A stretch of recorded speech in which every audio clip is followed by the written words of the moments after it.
মাগরিবের পরে কারো সঙ্গে কথা না বলে এই দোয়াটি 7 বার পরে আল্লাহ তাআলার কাছে যা চাইবেন আল্লাহ আপনাকে তাই দান করবে।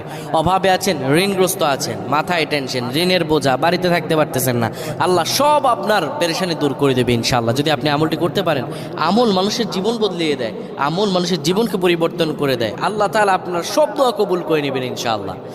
মাগরিব নামাজের পরে কিবলামুখী হয়ে থাকবেন, কারো সঙ্গে কথা বলবেন না, কারো সঙ্গে কথা না বলে কিবলামুখী হয়ে আপনি পড়বেন আল্লাহুম্মা আজিরনা মিনান নার, আল্লাহুম্মা আজিরনা মিনান নার, আল্লাহুম্মা আজিরনা মিনান নার।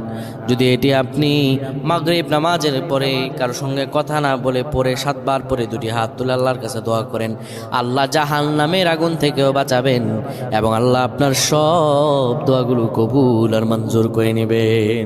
আল্লাহুম্মা আমিন।